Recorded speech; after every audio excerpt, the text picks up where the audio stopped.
नमस्कार दोस्तों। आज हमारा इकोनॉमी का लेक्चर नंबर 4 है। लेक्चर का नाम है डेवलपमेंट एंड ह्यूमन कैपिटल, विकास एवं मानव पूंजी।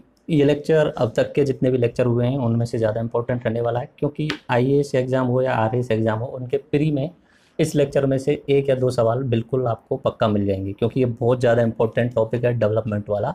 डेवलपमेंट का जो इशू चलता रहता है वो बहुत ही ज़्यादा इंपॉर्टेंट है, तो हर साल एग्जाम में पूछे जाते हैं सवाल।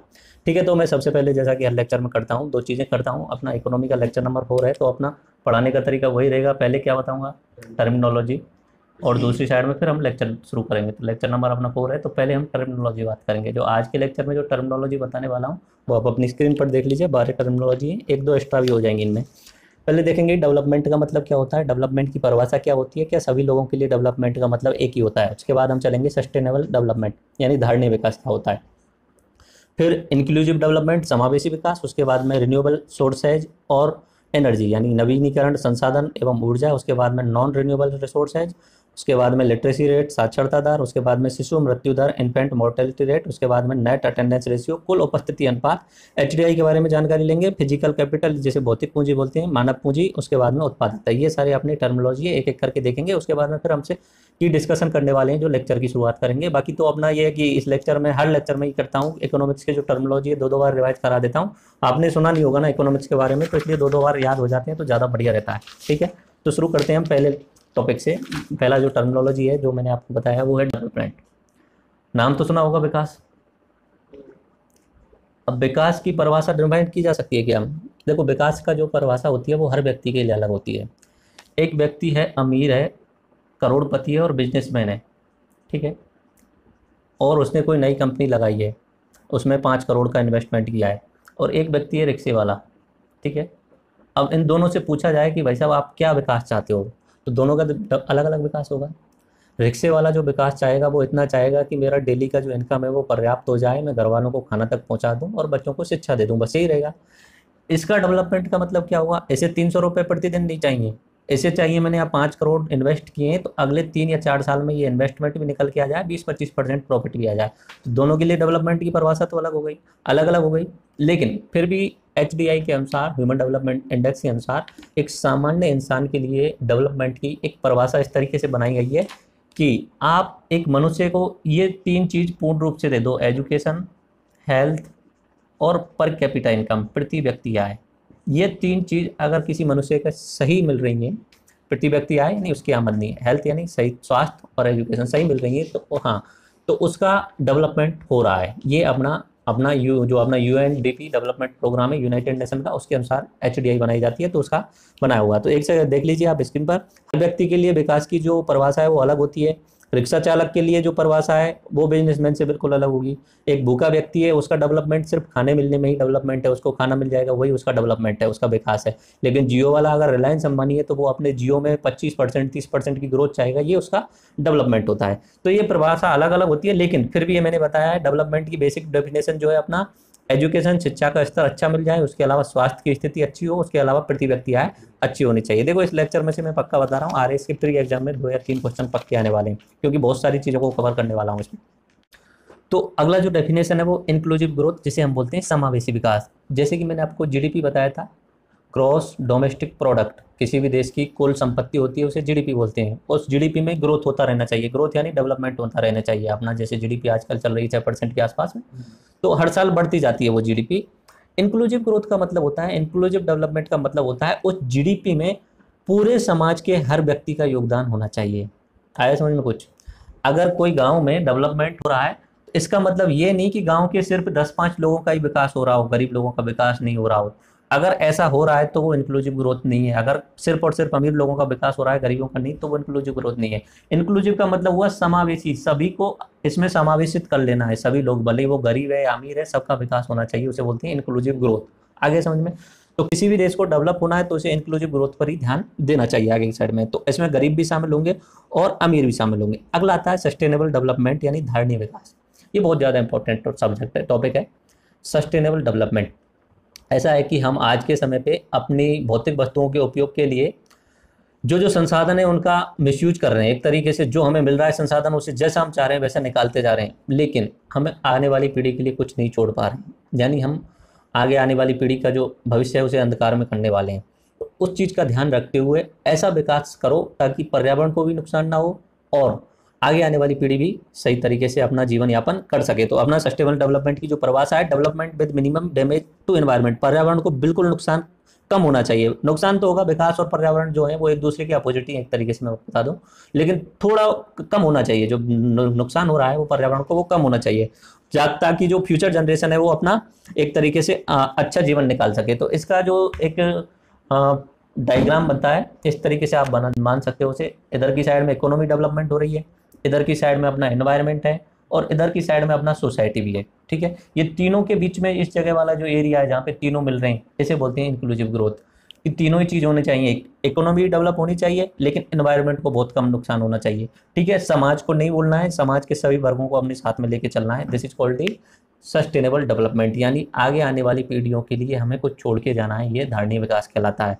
अभी तो क्या हो रहा है कि जैसे तेल के कुएं निकल गए इधर की साइड में, इराक, ईरान, सऊदी अरब वगैरह में, तो वहाँ से दोहन किया जा रहा है कंटिन्यूसली। तो आगे आने वाले 70 साल में वो तेल कुएं खत्म हो जाएंगे, उसके बाद में कहाँ से लेके आएंगे? फिर अगली पीढ़ी के लिए तो चाहिए ना कुछ। अब वो पीढ़ी हमें गाली देगी क्योंकि हमने उन सब चीज़ों का मिसयूज कर लिया। कहीं पेड़ है वो पेड़ों को काट दिया, पेड़ों को काट काट के अभी जंगल काट काट के मतलब पूरे शहर बना दिए।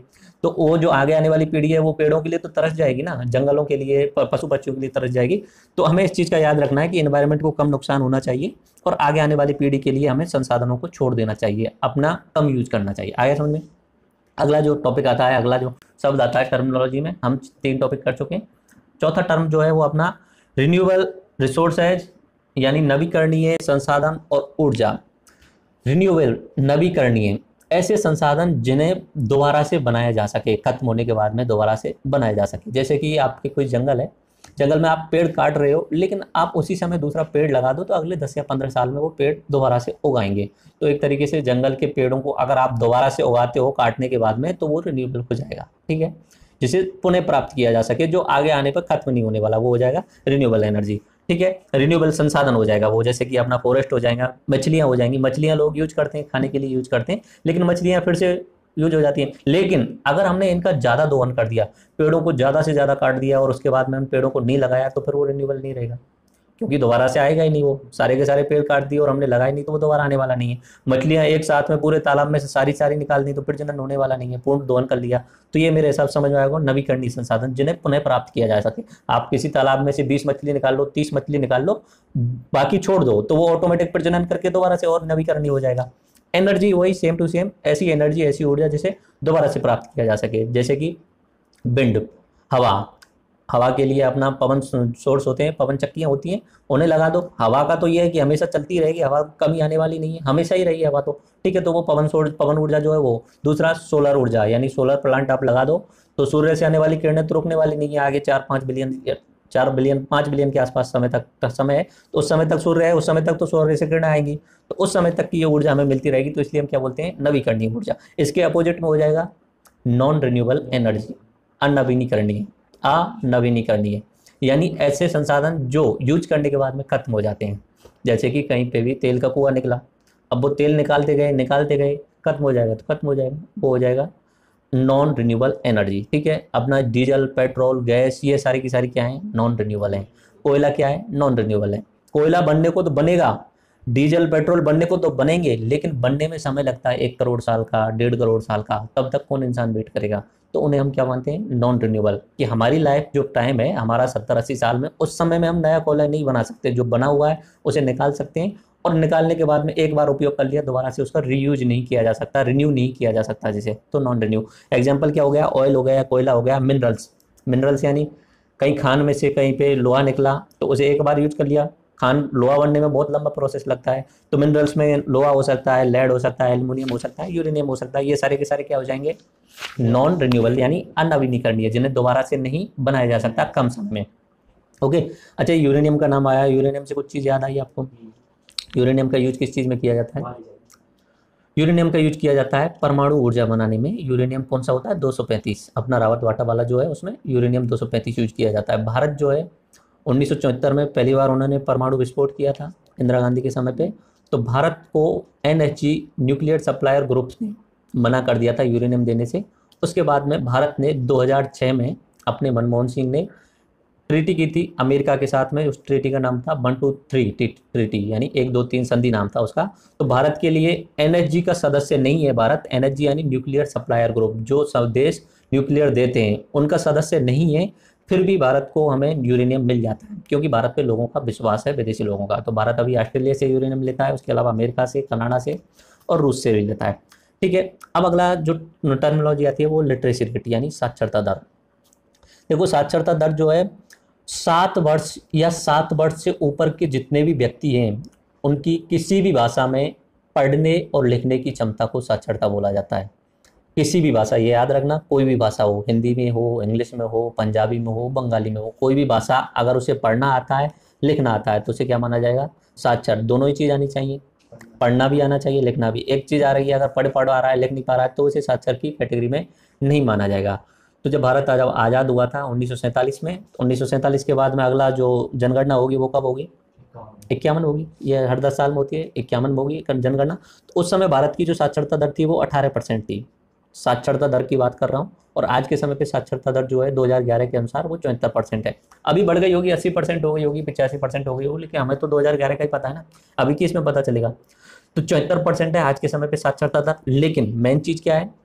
साक्षर ही साक्षर है, एजुकेटेड वेल एजुकेटेड नहीं है, क्वालिटी नहीं है, स्किल्स नहीं है, ठीक है, वेल नॉलेज नहीं है। साक्षर होने का मतलब ये नहीं कि वो सही ढंग का पढ़ा लिखा हो गया। अब पढ़ने लिखने को उसके पास में जो किताब आ रही है वो जरूर थोड़ी है सही हो, उनमें भी झूठ लिखा हो सकता है। तो साक्षर होने का मतलब ये नहीं है। फिर भी साक्षर होना भी एक अच्छी बात है। हमारे देश में साक्षरता दर जो है बढ़ती जा रही है। अगला टॉपिक बात करते हैं इन्फेंट मोर्टेलिटी रेट, जिसे बोलते हैं शिशु मृत्यु दर।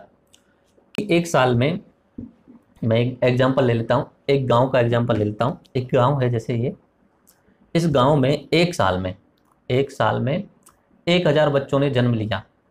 ठीक है, 1000 बच्चों ने जन्म लिया, उनमें से 40 बच्चे मर गए। एक साल के अंदर बात कर रहा हूँ, जन्म लेने के एक साल के भीतर तक। ठीक है, तो जितने बच्चे मर रहे हैं जन्म लेने के एक साल के भीतर किसी गांव में 1000 बच्चों पर, उसे बोला जाता है शिशु मृत्यु दर। आ गए समझ में? ऐसे ही होता है एक मातृ मृत्यु दर। मातृ मृत्यु दर में आयु का कोई वो नहीं है फिक्स। जैसे ही बच्चा जन्म लेगा उसके एक साल में अगर कोई माता मर रही है तो उसे 1000 पर कितनी माता मर रही है उसे क्या बोलेंगे? मातृ मृत्यु दर। ठीक है, ये किसी भी देश के विकास में इंडिकेट करता है। अगर किसी भी देश में शिशु मृत्यु दर ज़्यादा है तो वो देश क्या है? अनडेवलप्ड है, यानी गरीब देश है। और किसी देश में जो अपना ये शिशु मृत्यु दर है वो कम हो गई है, यानी हेल्थ सिस्टम अच्छा हो गया वहाँ का। शिशु मृत्यु दर तभी तो कम होगी, वहाँ पे हॉस्पिटल्स की सुविधा अच्छी है। ठीक है, तो वहाँ का डेवलपमेंट ज़्यादा होता है। तो भारत का भी अच्छा नहीं है ये सारी चीज़ें। तो एक बार आप स्क्रीन पर देख के मैं पढ़ देता हूँ। किसी वर्ष में जन्म लेने वाले 1000 बच्चों में से 1 वर्ष की आयु पूर्ण होने से पूर्व मृत्यु होने वाली बच्चों की संख्या को क्या बोलते हैं? शिशु मृत्यु दर। इंग्लिश में क्या बोलते हैं? Infant mortality rate. ठीक है, माता को मैटरनल मोर्टेलिटी रेट बोला जाता है, मातृ मृत्यु दर बोला जाता है। उसके बाद में आता है नेट अटेंडेंस रेशियो। ये सारी डेवलपमेंट के इश्यू चल रहे हैं अभी। ये जो मैं सारी जितनी भी ये बता रहा हूँ आपको टर्मिनोलॉजी, ये विकास से संबंधित हैं। विकास की जो पहली परिभाषा मैंने बताई थी, 3 चीज़ जरूरी होती हैं उसमें। पहला बताया था एजुकेशन, दूसरा हेल्थ और तीसरा per capita income. Per capita income, ठीक है। तो इसमें एजुकेशन वाली बात चल रही है, तो ये एजुकेशन वाला बिंदु है नेट अटेंडेंस रेशियो, यानी 6 से 10 साल तक का जो एज ग्रुप है, 6 से 10 साल तक का, उसमें जितने भी बच्चे किसी गांव में उपस्थित हैं उनमें से कितने बच्चे पढ़ने के लिए जा रहे हैं। मान लिया कि इस गांव में 6 से 10 साल तक के 100 बच्चे हैं, ठीक है, 100 बच्चे हैं, इनमें से 85 बच्चे पढ़ने के लिए स्कूल जा रहे हैं, 15 बच्चे नहीं जा रहे हैं। तो इस गांव का नेट अटेंडेंस रेशियो क्या रहा? 85 रहा। ये अपना आगे काम आने वाला है इसी लेक्चर में। उसके बाद में अगला 9वां जो अपनी टर्मिनोलॉजी है वो ह्यूमन डेवलपमेंट इंडेक्स जिसे बोलते हैं, मानव विकास सूचकांक। तो ये तो मैं पहले भी बता चुका हूँ, 3 चीज़ें इसके लिए मानव विकास सूचकांक के लिए, शिक्षा, स्वास्थ्य और पर कैपिटा इनकम, प्रति व्यक्ति आय। यूनाइटेड नेशन डेवलपमेंट प्रोग्राम ये इंडेक्स जारी करता है और विश्व की रैंकिंग भी देता है इसमें। आया समझ में? उसके बाद में बात करते हैं फिजिकल कैपिटल और ह्यूमन कैपिटल। ये 2 अलग अलग शब्द हैं। देख, एक हुआ फिजिकल कैपिटल यानी भौतिक पूंजी, भौतिक पूंजी। एक होता है ह्यूमन कैपिटल। हमारे पास में अगर कोई अच्छा सा घर है या कोई अच्छी सी बिल्डिंग है तो वो किस में आ जाएगा? भौतिक पूंजी में। यानी हमारे पास में कोई ना कोई तो पूंजी है, वो घर किस में शामिल हो जाएगा? पूंजी में शामिल हो जाएगा। हमारे पास में कोई फैक्ट्री बनी हुई है तो वो किस में शामिल हो जाएगी? पैसे की तो है ना, उसकी वैल्यू तो है ना। हमारे पास में कोई बाइक है तो वो किस में शामिल हो जाएगी? पूंजी में शामिल हो जाएगी।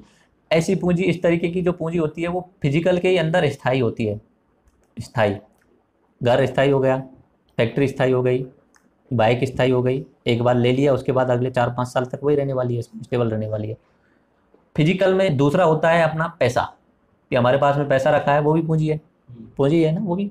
लेकिन वो अस्थायी बोल सकते हो या कार्यशील बोल सकते हो। कार्यशील बोलेंगे, वर्किंग बोलेंगे उसे, जिसे आप जब चाहो तब यूज में ले सकते हो। आगे समझ में, ये फिजिकल कैपिटल बोला जाता है इसे, ठीक है। किसी भी देश के विकास के लिए दोनों प्रकार की कैपिटल जरूरी होती हैं। अब ह्यूमन कैपिटल को समझ लीजिए कि हमारे घर में 10 बच्चे हैं, ठीक है, 10 बच्चे हैं। अगर हम उन 10 बच्चों को अच्छी एजुकेशन दे देते हैं, ठीक है, उन्हें हाई क्वालिटी की एजुकेशन दे देते हैं, इंजीनियर बना देते हैं या डॉक्टर बना देते हैं, तो उनके बाद में वो इनकम लेने वाले हैं आगे आने वाले समय पे। तो हमने क्या इन्वेस्ट किया उनमें? एजुकेशन में इन्वेस्ट किया, नहीं किया? रुपए लगाए ना, इंजीनियरिंग में 5 लाख रुपए खर्च किया है, डॉक्टरी में 25 लाख खर्च किए, उस समय रुपए तो लगाने पड़ेंगे हमें, निवेश तो करना पड़ेगा उसमें, ठीक है।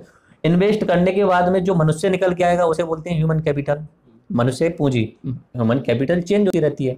मैं जो आज से 5 साल या 10 साल पहले था, अगर जैसे कि आप कोई डॉक्टरी करते हो, डॉक्टरी करने से पहले आपकी ह्यूमन वैल्यू कम है, ह्यूमन कैपिटल आप में इन्वेस्ट हुआ, आपने डॉक्टरी की एजुकेशन ली, उसके बाद में आप हायर लेवल पे आ गए, आपकी वैल्यू ज़्यादा हो गई, तो उसे बोला जाता है ह्यूमन कैपिटल। ह्यूमन कैपिटल बहुत ज़रूरी है। पहले क्या होता था कि हम इन 10 बच्चों को बोझ मानते थे पुराने समय पे, 1990 तक पुरानी जितनी भी सरकार थी वो जनसंख्या को बोझ मानती थी कि ये बोझ हैं, ये देयताएं, लायबिलिटी हैं, इनसे नुकसान होने वाला है ज़्यादा बच्चों से। उसके बाद में चेंज किया अपना सोचने का तरीका। अब उस बोझ को बदल के हमने क्या बोल दिया? मानव पूंजी है, ये मानव संसाधन है। क्या है? मानव संसाधन। ये काम आने वाले लोग हैं, इनको स्किल दे दो आप, स्किल देने के बाद में ये अपने देश में योगदान देने वाले हैं, विकास करने वाले हैं। तो अभी जो 1990 के बाद में भारत की जो पॉलिसी हो गई है वो मानव संसाधन हो गई है। पहले तो मानव जो थी वो ऐसे बोलते थे कि यार भारत में गरीबी क्यों है? क्योंकि जनसंख्या ज़्यादा है, यही ऑप्शन आता था। लेकिन अब नहीं बोल सकते इस बात को। गरीबी क्यों है इसका मतलब ये नहीं जनसंख्या ज़्यादा है, गरीबी इसलिए है कि उस जनसंख्या को, मानव को आपने पूंजी नहीं बनाया। आया समझ में? उनको आपने एजुकेशन नहीं दी, स्किल्स नहीं दिया, उसके अलावा उनमें बहुत सारी हेल्थ का सिस्टम सही नहीं रखा। तो ये 3 चीज़ अगर सही रख दिया जाए तो उसके बाद में वो जो मानव है उसकी पूंजी बन जाएगी और वो आगे बढ़ेगा खुद और देश का भी विकास करेगा। तो ये ह्यूमन कैपिटल होता है, फिजिकल कैपिटल। दोनों में अंदर समझ में आया? फिजिकल कैपिटल आपके पास घर है, बाइक है, फैक्ट्री है, वो फिजिकल कैपिटल। फिजिकल कैपिटल में स्थायी हो गया वो वाला। एक होगा अपना वर्किंग यानी कार्यशील, जैसे आपके पास में 10 लाख रुपए है तो वो फिजिकल कैपिटल है, भौतिक राशि है, ठीक है, वो आपकी कार्यशील है, काम करती रहेगी। दूसरा ह्यूमन, हम और आप अगर हमारे पास में ये जैसी चीज़ें बढ़ती जाएंगी, एजुकेशन बढ़ती जाएगी, स्किल बढ़ती जाएगी, हेल्थ अच्छी रहेगी, तो हमारी जो ह्यूमन कैपिटल है वो भी बढ़ती जाएगी। मान लेते हैं, थोड़ा सा एग्जांपल ऐसे समझ लेते हैं ह्यूमन कैपिटल कैसे काम करता है, ठीक है। या मैं फेसबुक का एग्जांपल लेता हूँ, ठीक है, फेसबुक का एग्जांपल देता हूँ। ये फेसबुक है, यहाँ पे आइडिया तो पहले से भी था थोड़ा बहुत कि ऐसा सोशल प्लेटफॉर्म बनाना चाहिए जिसपे लोग कनेक्ट हो जाएं, लेकिन मार्क जुकरबर्ग ने क्या किया? मार्क जुकरबर्ग ने उस आइडिया को तब्दील किया। उसने कोई नई चीज़ प्रोडक्ट नहीं बनाए, उसने अपना ह्यूमन कैपिटल यूज किया, उसने अपनी जो एजुकेशन ली है उसे यूज किया और एक इतना बड़ा प्लेटफॉर्म बना दिया जिसकी आज के समय पे वैल्यू कितनी है? करीब करीब बताई जाती है अपना 150 बिलियन के आसपास में। 150 बिलियन जो होते हैं वो पाकिस्तान की जीडीपी के बराबर मान सकते हो आप उसे। पाकिस्तान की जीडीपी 200-250 बिलियन के आसपास में ही है, ठीक है। तो इतना बना दिया किसके कारण? ह्यूमन कैपिटल के कारण। ह्यूमन कैपिटल के कारण उसमें उसने फिजिकल चीज़ें भी यूज की होंगी, लेकिन ह्यूमन कैपिटल ज़्यादा मैटर कर रहा है ना। फिजिकल उसने कंप्यूटर लगाए होंगे, उसके अलावा फिजिकल में उसने पैसे भी खर्च किए होंगे, लेकिन सबसे ज़्यादा क्या रोल निभाया? ह्यूमन कैपिटल ने। तो मेरे हिसाब से ये समझ में आ गया होगा आपको। जो फिजिकल कैपिटल है वो फिक्स्ड होता है और वर्किंग होता है, यानी स्थायी भी होता है और कार्यशील। स्थायी में आपने कोई टूल्स खरीद लिए, मशीन खरीद ली और बिल्डिंग बना ली, वो स्थायी हो गया। कार्यशील यानी आपके पास में पैसा है, वो क्या हो जाएगा? कार्यशील। उसके बाद में ह्यूमन कैपिटल। ह्यूमन कैपिटल को अच्छा बनाना है तो उसे बोलते हैं अच्छी शिक्षा, अच्छा स्वास्थ्य दो और कौशल विकास करो। अच्छी शिक्षा दो, अच्छा स्वास्थ्य दो और कौशल विकास करो, तो उससे क्या बन जाती है? Human capital. ह्यूमन कैपिटल जो होती है वो अपने देश को समृद्ध करती है और उत्पादकता बढ़ाती है। जितना आप मनुष्य में इन्वेस्ट करोगे, जितना आप किसी भी ह्यूमन में इन्वेस्ट करोगे, तो उससे उत्पादकता बढ़ती है। उत्पादकता का मतलब समझ में आ रहा है? ठीक है। जैसे कि किसान के बारे में एग्जांपल ले सकते हो। एक अशिक्षित किसान है, वो नॉर्मली पारंपरिक तरीके से खेती करता जा रहा है, उत्पादन तो कर रहा है लेकिन उतना ज़्यादा नहीं। अब उसको जो किसान है उसको शिक्षित कर दिया जाए, उसको तरीका बता दिया जाए कि कैसे बोना चाहिए, कितना खाद डालना चाहिए, कितना पानी डालना चाहिए, तो वो उसी खेत में, 1 बीघा खेत में उत्पादन बढ़ा लेगा, नहीं बढ़ाएगा। पहले 5 कुंटल ले रहा था, अब 8 कुंटल ले सकता है, 10 कुंटल ले सकता है। तो वो कारण क्या रहा? ह्यूमन कैपिटल, जो उसमें एजुकेशन दी गई, उसको स्किल्स दी गई, उसके कारण वहाँ पे डेवलपमेंट हो गया। तो अब यहाँ पे 2 नए शब्द और आते हैं, उनको भी मैं बता देता हूँ। उसमें टर्मिनोलॉजी में नहीं लिखा है मैंने, पर बहुत ज़्यादा इंपॉर्टेंट शब्द है। एक होता है VAP WAP और एक होता है डेमोग्राफिक डिविडेंड। Demographic dividend. अपने नरेंद्र मोदी जब भी कहीं बाहर जाते हैं, किसी भी विदेश में जाते हैं, ये 2 शब्द उनके हर भाषण में आपको मिल जाएंगे। हर भाषण में, किसी भी देश में उनका भाषण हो, इनमें ये 2 शब्द पक्के मिलने वाले हैं। वर्किंग एज पॉपुलेशन का मतलब होता है 15 वर्ष से 65 वर्ष की आयु के लोग, उसे बोला जाता है वर्किंग एज पॉपुलेशन, कार्यशील जनसंख्या। वर्किंग एज पॉपुलेशन, कार्यशील जनसंख्या, ऐसी जनसंख्या जो कार्य करने में सक्षम हो। अब ये हो गया WAP, वर्किंग एज पॉपुलेशन, ठीक है। और डेमोग्राफिक डिविडेंड्स, जनसांख्यिकी लाभांश, कि जनसंख्या अगर कार्यशील ज़्यादा है तो उस देश में कार्य करने वाले लोग ज़्यादा हैं, कार्य करेंगे तो नए नए उत्पाद बनाएंगे, नए नए उत्पाद बनाएंगे तो देश का डेवलपमेंट होने वाला है, ठीक है। अब हो क्या रहा है कि भारत जो है उसकी ज़्यादातर जनसंख्या जो है वो 35 वर्ष से कम है। भारत की जो ज़्यादातर जनसंख्या है 65% के आसपास जो यूथ है 35 वर्ष से कम है। ये सबसे इम्पोर्टेंट बात है। पूरे विश्व में भारत ऐसा देश है जिसकी जनसंख्या यूथ है और 65% है, वो भी 35% से 35 वर्ष की उम्र से कम है। तो इसका मतलब क्या हो गया? वर्किंग एज पॉपुलेशन बहुत ज़्यादा है भारत में। ये चीज़ है, लेकिन प्रॉब्लम क्या हो गई? हम क्या कर पा रहे हैं? ह्यूमन कैपिटल नहीं कर पा रहे हैं पूरा। ह्यूमन कैपिटल है वो उसे पूरा नहीं कर पा रहे हैं। देखो एक डायग्राम होता है अपना पॉपुलेशन का, वो कभी और बाद में भी डिटेल से देखेंगे, पर अभी थोड़ा सा मैं आपको समझा देता हूँ, ठीक है। किसी भी देश को आगे जैसे जैसे बढ़ना है तो उसका इस तरीके से मैं बना रहा हूँ। ये जैसे 0 से 10 की आयु वर्ष के, उसके बाद में 10 से 20 वर्ष के, उसके बाद में 20 से 30 वर्ष के, उसके बाद में 30 से 40 वर्ष के लोग, उसके बाद में 40 से 50। ये जैसे जैसे कम होता जाता है ऊपर की साइड में, इस तरीके से होता है ना, ऊपर की साइड में कम होता जा रहा है, तो वो एक आइडियल कंडीशन है, बहुत अच्छी कंडीशन है। यानी आगे आने वाले समय में ये विकास करने वाला है, क्योंकि यहाँ 0 से 10 वाले बच्चे हैं, ये आगे आने पर 10 साल बाद में बड़े हो जाएंगे, यानी वर्किंग एज पॉपुलेशन में, कार्यशील जनसंख्या में जुड़ जाएंगे, ठीक है। काम करने के लिए तैयार हो जाएंगे, काम करेंगे तो निश्चित सी बात है डेवलपमेंट ऑटोमेटिक होगा, विकास होगा, ठीक है। ये अपने इंडिया के पास में है इसी तरीके का। हमारे इंडिया के पास में तो 35 वर्ष से उम्र से कम के लोग 65% है। 65% बहुत ज़्यादा होता है, ठीक है। 35 वर्ष से कम उम्र के हैं, यानी कि पूरा का पूरा इंडिया यूथ है। बहुत सारे देशों के साथ में ये बड़ी प्रॉब्लम आ रही है, जैसे कि चाइना, ठीक है, जर्मनी। इनके साथ में क्या हो रहा है? इनकी लाइफ स्टाइल जो हो गई है वो अच्छी हो गई है, ये बच्चे पैदा करने पे ध्यान नहीं देते थे, अपना एंजॉय करते हैं, और अपना एंजॉय करने के बाद में एक तरीके से अपने आगे के बारे में नहीं सोचते हैं कि बच्चे पैदा वगैरह। तो इनका जो बेस हो गया है वो कम हो गया है। आ रहा है कुछ समझ में? इस तरीके से इनका बेस हो गया है, और ऊपर वाले जो पॉपुलेशन है, वृद्ध लोग जो है वो बढ़ते जा रहे हैं, ठीक है। वृद्ध लोग तो काम कर नहीं सकते, काम तो यही करेंगे यूथ वाले, ठीक है। धीरे धीरे आने वाले समय पे ये भी बूढ़े होते जाएंगे, और ये लोग कम है, ये आगे आएंगे, इनके भी कम लोग आएंगे, इनके भी कम लोग आएंगे, तो देश का पूरा सिस्टम ही बिगड़ गया, बैलेंस बिगड़ जाएगा। ये संभाल पाएंगे क्या देश को?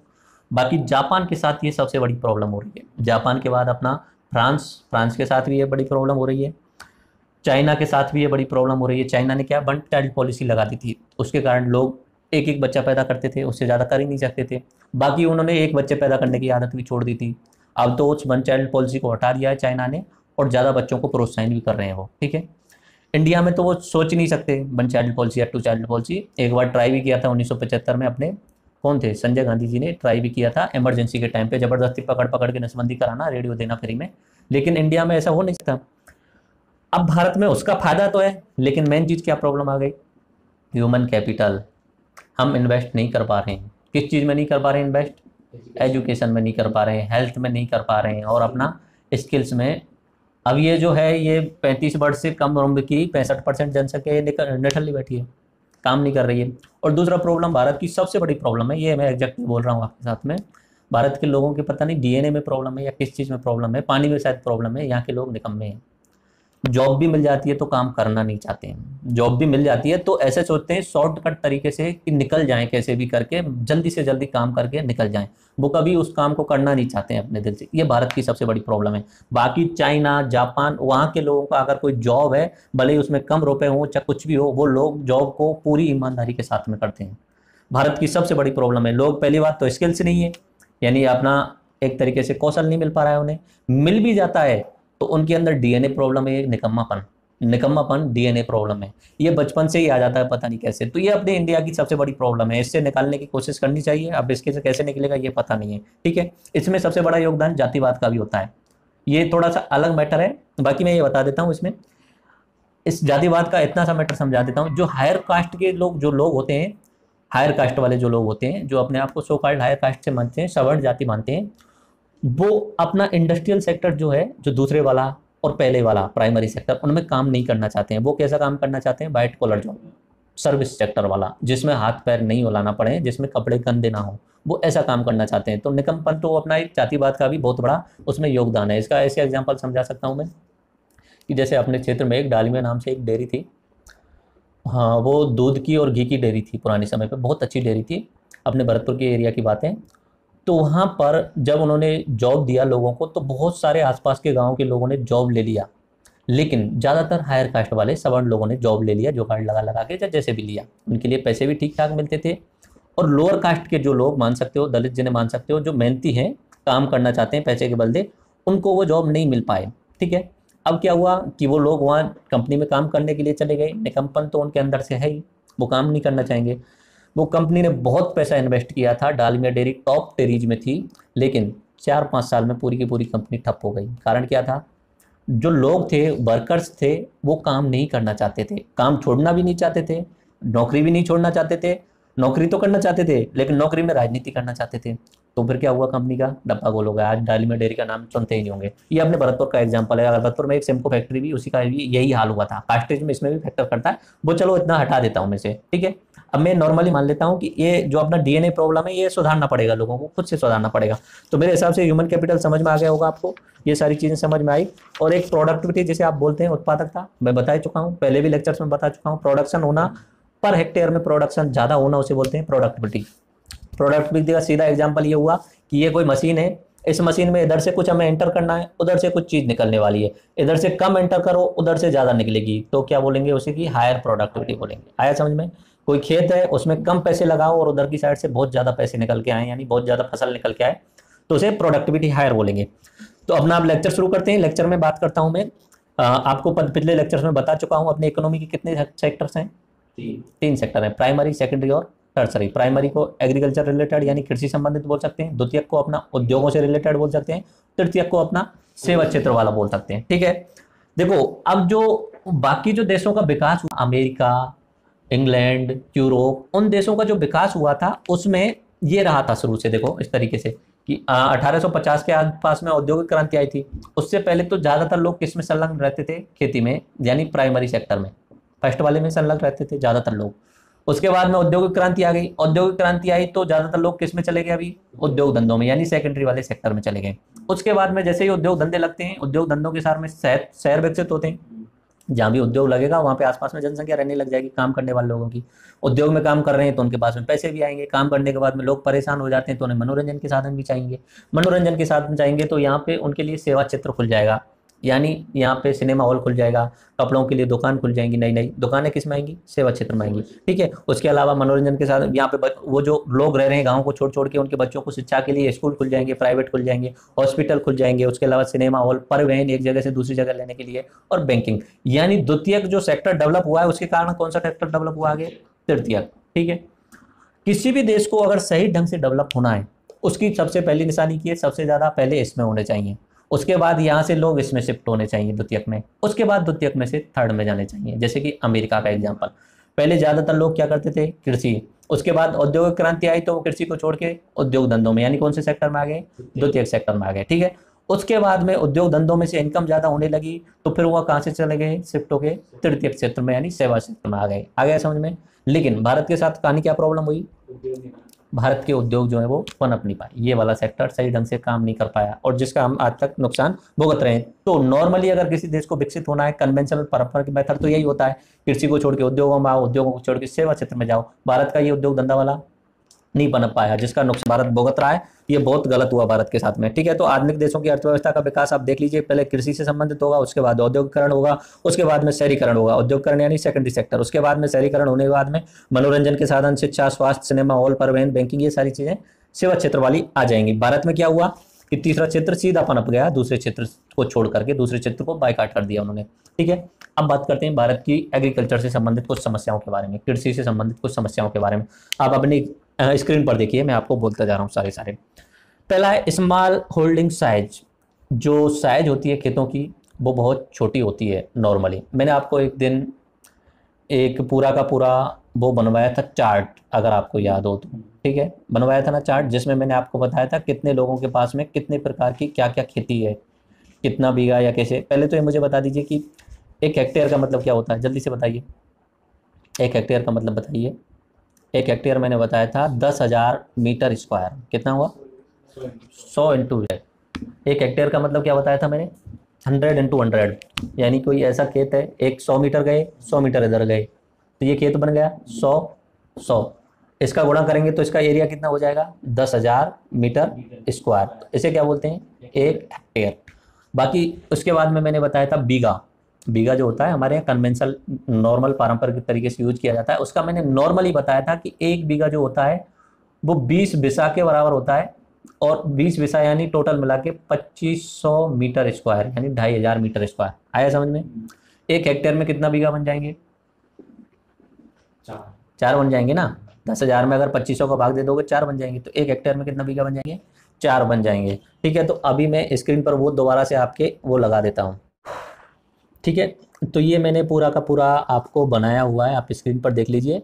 Land holding size in India, पूरे भारत में कृषि कैसे है, ठीक है, कितने लोगों के पास में कितना बीघा है। तो इसे मैंने 5 भागों में बांटा हुआ है।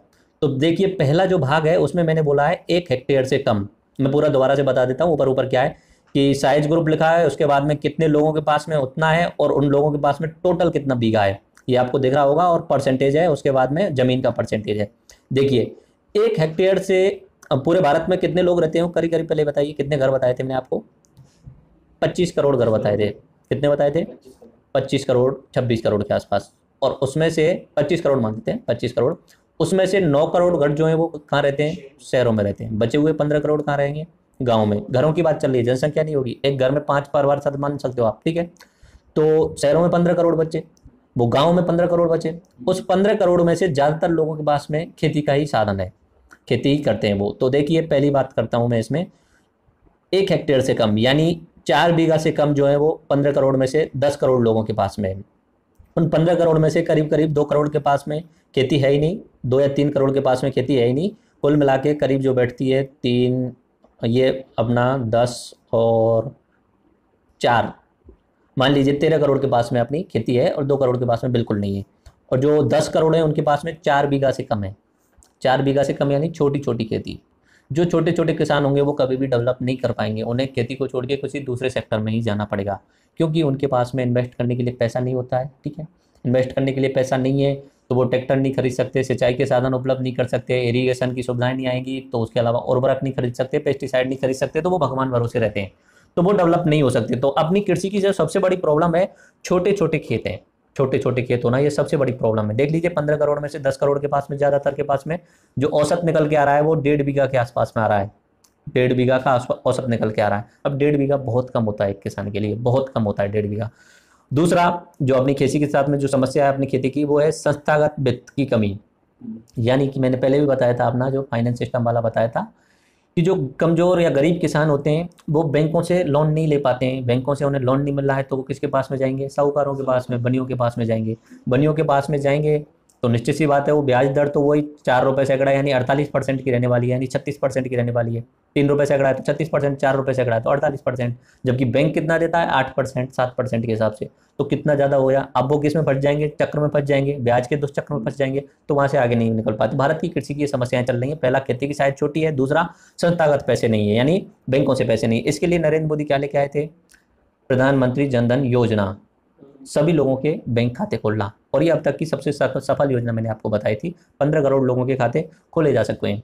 लेकिन थोड़ी सी प्रॉब्लम ये आ रही है, लोगों की आदत नहीं डल पा रही थी बैंकों में जाने की। लोगों ने बैंकों में खाते तो खोल लिए, क्योंकि प्रधानमंत्री जनधन योजना के कारण घर घर जाके खाते खोले गए बैंकों के द्वारा, लेकिन लोगों की आदत नहीं डल पा रही है बैंकों में जाने की, ग्रामीण क्षेत्रों में तो। ठीक है, उसके बाद में टेनेंट फार्मर जैसे बोलते हैं, काश्तकार किसान। बहुत सारे गाँव में किसान जो है वो काश्तकार, यानी एक तरीके से बोल सकते हो जिसे हम बोलते हैं बेगारी पर काम करना, या कोई किसी के पास में खेत है 10 बीघा और वो शहर में रह रहा है, शहर में रहता है 10 बीघा उसका, वो गांव में बचा तो गांव वाले उठा देता है उसे। उठाने को क्या बोलते हैं, भेज पे उठा देना, इस तरीके से। तो वो जो भी लोग होते हैं, गरीब लोग होते हैं, उन्हें काश्तकार बोलते हैं, काश्तकार किसान है। ज़्यादातर गाँव में जो किसान है उनका 20% 25% वो काश्तकार हैं, दूसरों के खेतों में काम करते हैं। आ गया समझ में?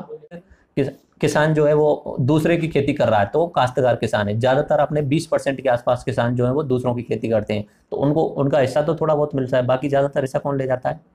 जो मेन जिसका खेत है, जो जो उसका मालिक है वो ले जाता है ज़्यादातर हिस्सा। ठीक है, तो उनकी मेहनत उसमें काम नहीं आती है। उसके बाद में मार्केटिंग, यानी एग्रीकल्चर में जो है मार्केटिंग की अच्छी सुविधाएं नहीं है।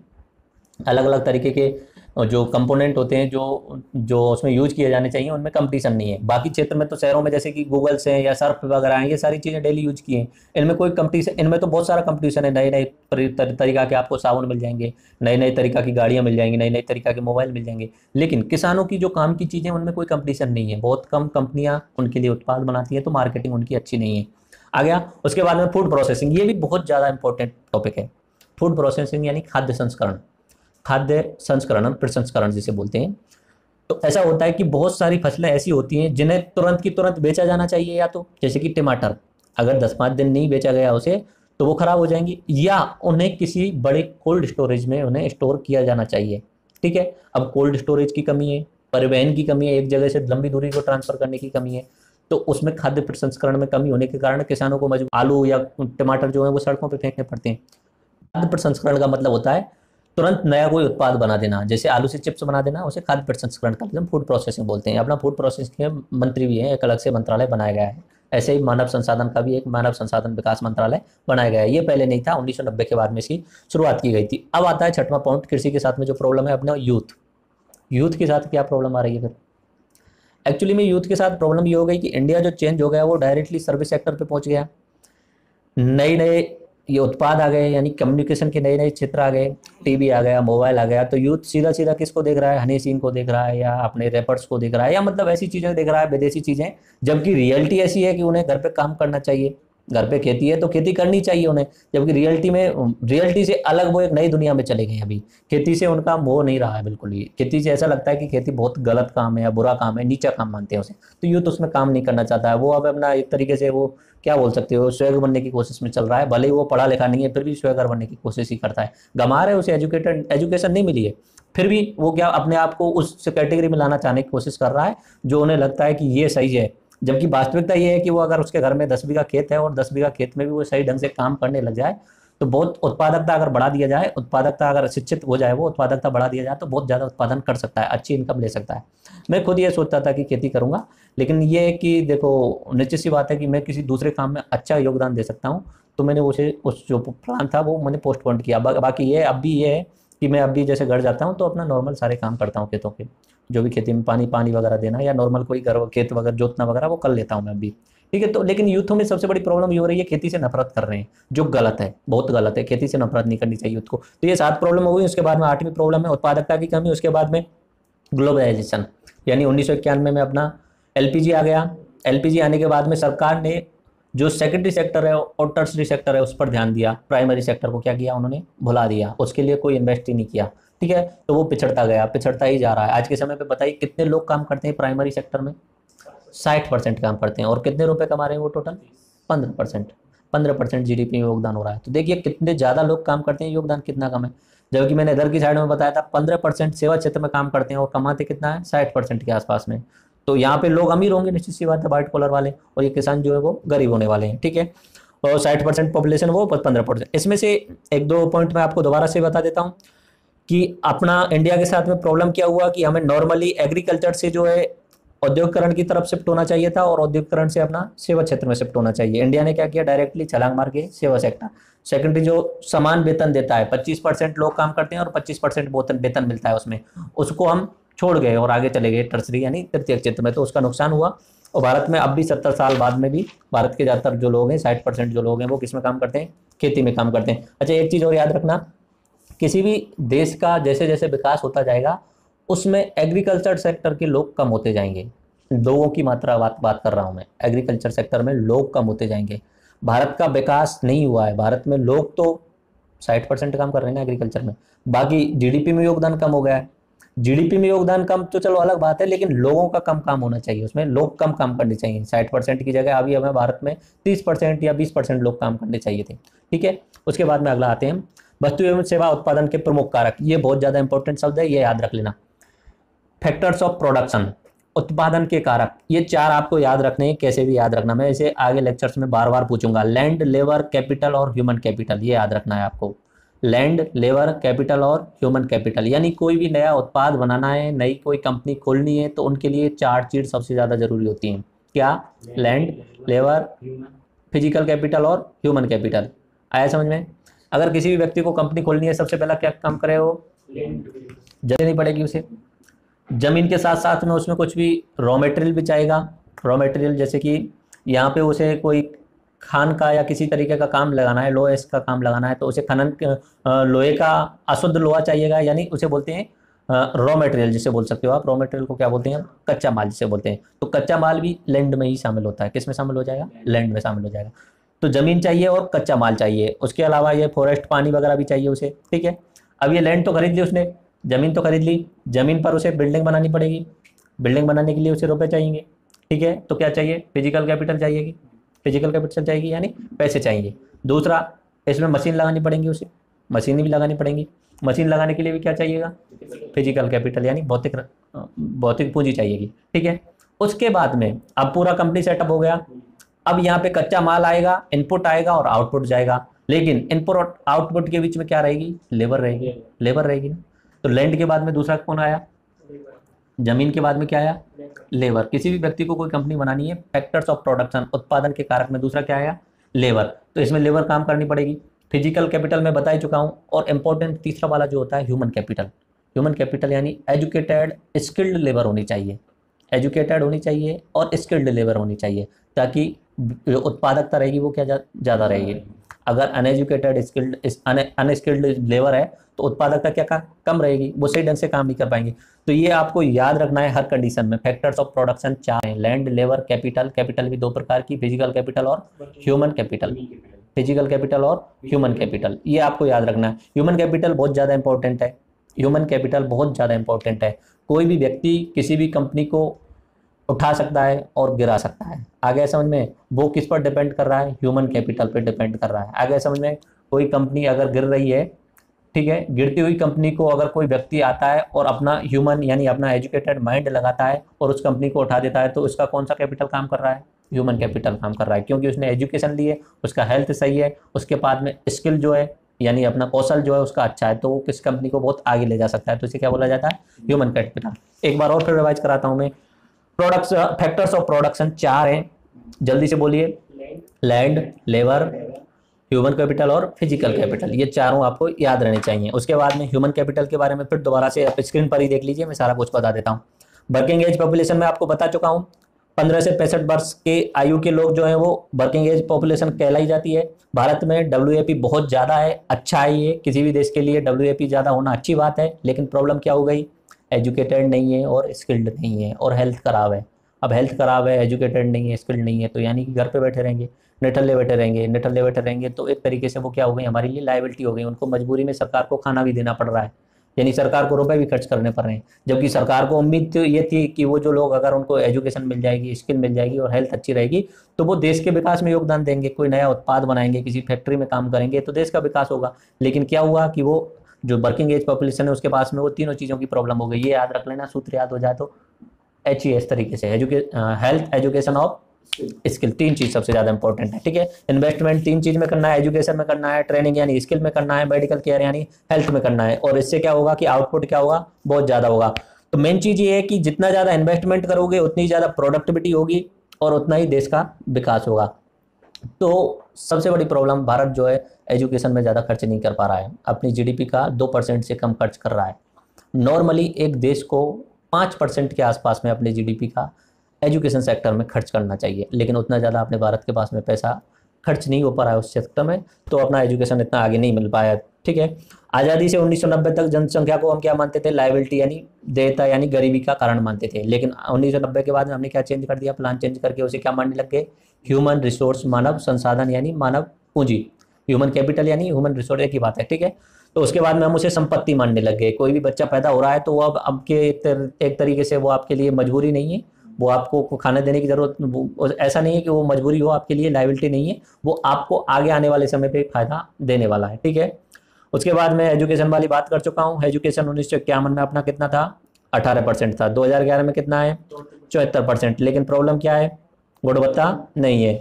हेल्थ की प्रॉब्लम, सरकारी अस्पतालों की हालत ख़राब है, स्वच्छता की कमी है। स्वच्छता सबसे इम्पोर्टेंट, जितना स्वच्छ रहेंगे उतने कम बीमारी होगी, जितना अस्वच्छ रहेंगे उतनी बीमारियां ज़्यादा रहेंगी। ठीक है, तो नॉर्मली जो बीमारियां फैलती हैं वो अपने मौसमी बीमारियां होती हैं, ग्रामीण क्षेत्रों में बारिश के समय पे बीमारी होती है। कारण क्या होता है, उस समय गंदगी बहुत ज़्यादा होती है, बारिश के पानी के कारण वह चारों तरफ गंदगी गंदगी रहती है, तो बहुत सारे कीटाणु पनप जाते हैं, मच्छर वगैरह, तो मौसमी बीमारी चलती है। उस समय पूरे के पूरे गाँव को ही बुखार चढ़ जाता है, अलग अलग तरीके की नॉर्मल बीमारियाँ निकल के आती हैं।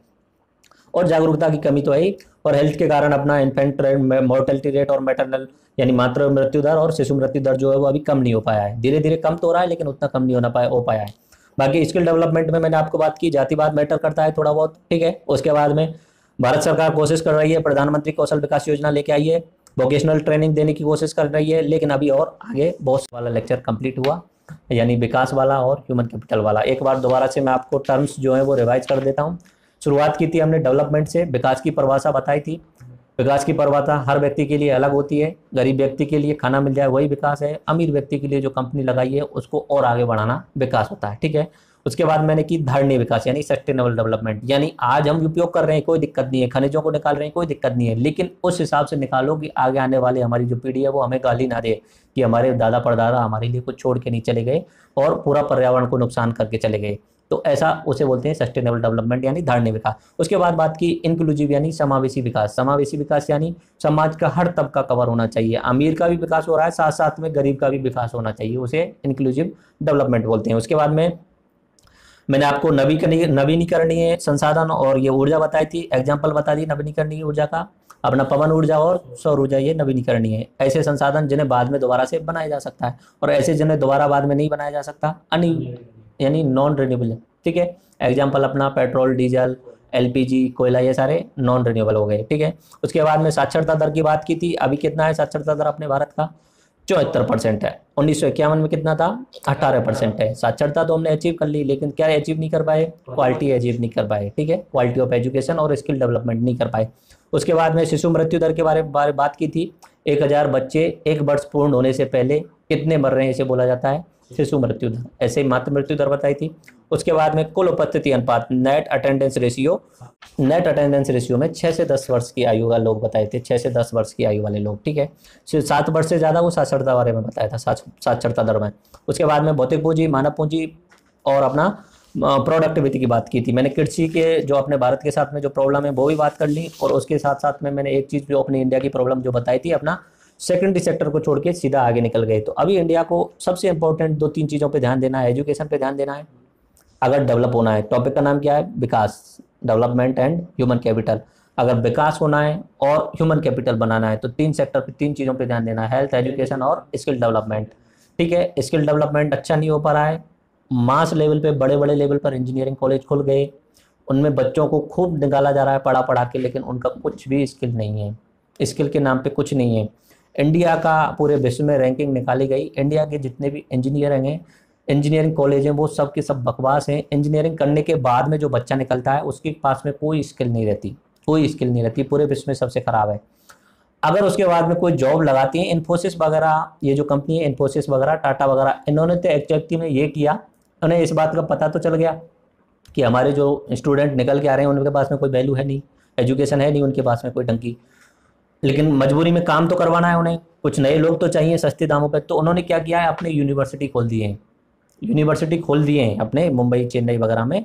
जैसे इन्फोसिस ने चेन्नई में बहुत बड़ा एक यूनिवर्सिटी खोला हुआ है कि बीटेक करने के 4 साल बाद में उसे 1 साल में सारे के सारी जो पढ़ाई 4 साल में करनी चाहिए थी उसे, वो 1 साल में कराई जाती है। उसके बाद उसे काम पे लगाया जाता है। कॉन्ट्रैक्ट कर लेते हैं पहले कि तुम आप 4 साल से पहले नहीं छोड़ सकते, और पूरा पूरा पैकेज का कॉन्ट्रैक्ट रहता है।